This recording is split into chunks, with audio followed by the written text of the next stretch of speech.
Assalamualaikum warahmatullahi wabarakatuh. Kami dari kelompok 10 dari IKM 4B ingin mempresentasikan mengenai hasil diskusi kami, Person Job Fit dalam Frequently Used Theories in Human Resources Management. Selanjutnya, anggota kelompok kami terdiri dari 3 orang. Yang pertama ada Muhammad Arif Suseno, kedua Jenoya Dwi Mauli, dan yang ketiga ada Gabriela Elsananda.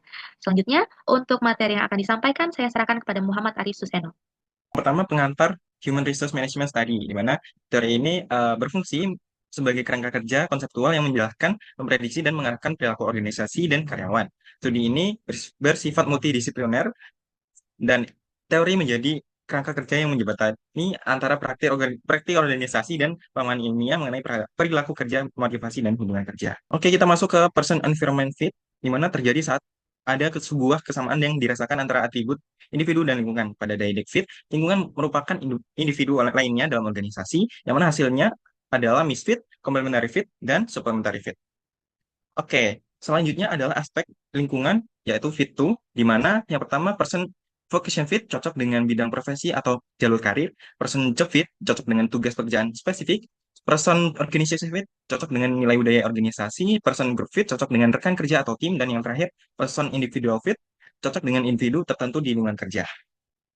Oke, selanjutnya ada konten dimension yang fit on, yaitu selain berbagai tingkat lingkungan, variasi juga terjadi pada dimensi konten dan diukur secara dinamis tergantung dari lingkungan yang diamati. Misalnya, yang pertama ada person vocation fit, yang kedua person job fit, yang ketiga person organization fit, yaitu value, yang keempat person group fit, yaitu team demand dan kemampuan individu dan lain-lain.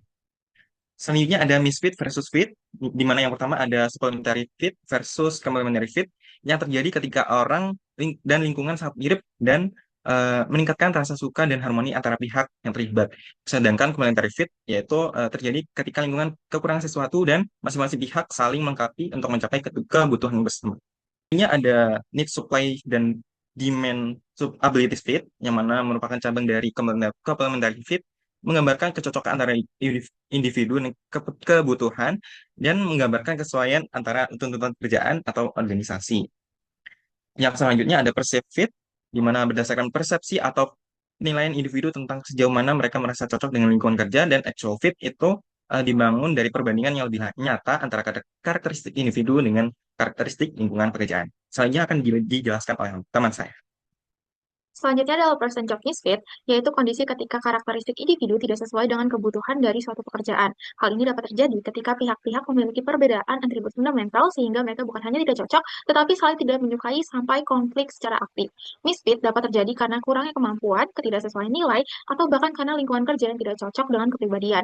Namun, pada kondisi tertentu, bisa saja ketidaksesuaian karakteristik dapat menguntungkan organisasi apabila atribut melebihi dari apa yang diharapkan. Next. Selanjutnya, person job fit, yaitu tingkat kesesuaian antara karakteristik individu seperti keterampilan, nilai, dan kepribadian dengan tuntutan dan kondisi pekerjaan yang dijalani. Hal ini dapat berdampak yang pertama ke kepuasan kerja. Individu yang merasa cocok dengan pekerjaan cenderung merasa lebih puas. Yang kedua, kinerja karyawan. Kesesuaian yang baik dapat meningkatkan produktivitas dan kinerja. Yang ketiga, komitmen organisasi. Karyawan yang merasa cocok lebih cenderung berkomitmen pada organisasi. Yang keempat, perilaku warga organisasi, yaitu karyawan dengan person job fit yang baik lebih sering menunjukkan perilaku positif di luar tugas formal mereka. Selanjutnya, person job fit dibagi menjadi dua tipe, yaitu employee desires versus job supplies, terjadi ketika kebutuhan karyawan dipenuhi oleh apa yang disediakan, pekerjaan. Person desire terdiri dari kebutuhan psikologis, tujuan, nilai, minat, dan preferensi. Job supplies terdiri dari karakteristik umum dari pekerjaan, seperti atribut khusus dari organisasi dan atribut pekerjaan seperti gaji, pelibatan dalam pengambilan keputusan, dan hal sebagainya lainnya. Tipe yang kedua itu ada employee abilities versus job demands. Terjadi ketika kemampuan individu mampu memenuhi tuntutan pekerjaan. Employees abilities ini umumnya digambarkan sebagai bakat maupun potensi karyawan. Job demands biasanya diukur dari beban kerja, target kinerja, dan aktivitas lainnya. Next. Person job fit dalam rekrutmen dan seleksi, yaitu mengacu pada tingkat kecocokan antara kualifikasi pelamar dengan persyaratan pekerjaan yang tersedia.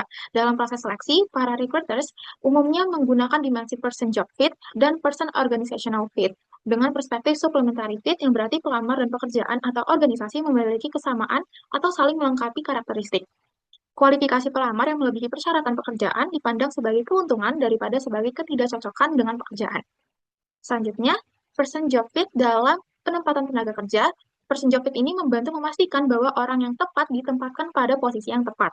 Saat menganalisis peran seseorang dalam sebuah tim, maka sering menggunakan person role fit. Person role fit ini fokus pada peran individu dalam sebuah tim atau organisasi. Dalam proses penempatan tenaga kerja, person job fit lebih banyak didasari pada complementary fit perspektif, yang berarti ketika karakteristik individu dapat melengkapi kekurangan dalam pekerjaan atau organisasi dan sebaliknya. Selanjutnya akan dijelaskan oleh rekan saya Gabriela Elsananda.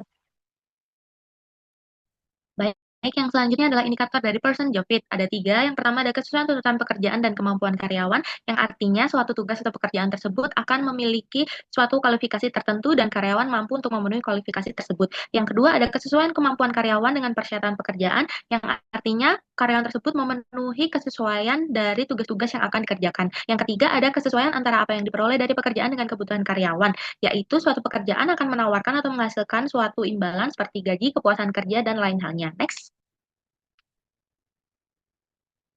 Yang selanjutnya adalah kelebihan dari person job fit. Ada tiga. Yang pertama, memperkuat ikatan karyawan terhadap pekerjaannya, yaitu karyawan akan lebih berkomitmen terhadap pekerjaan yang cocok dengan mereka. Yang kedua, memberikan kepuasan yang lebih dalam bekerja karena pekerjaan yang dilakukan karyawan memberikan kepuasan dan juga keahliannya digunakan. Yang ketiga, ada kesesuaian dalam kecocokan pekerjaan dalam person job fit akan meningkatkan kepuasan kerja dan mengurangi niat individu untuk berhenti bekerja.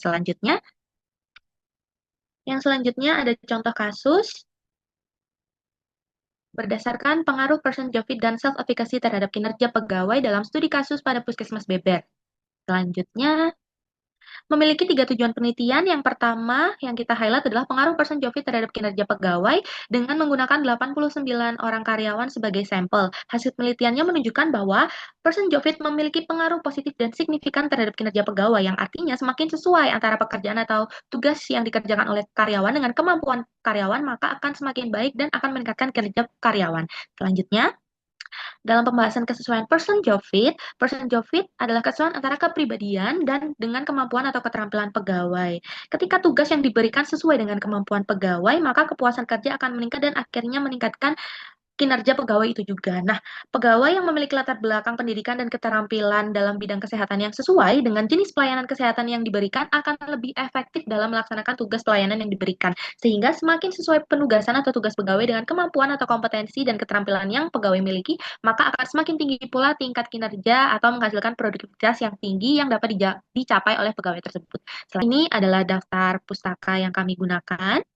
Terima kasih atas waktu dan juga kesempatan yang diberikan. Kami dari kelompok 10 meminta maaf apabila terdapat salah kata dan juga salah perilaku. Kami akhiri. Wassalamualaikum warahmatullahi wabarakatuh.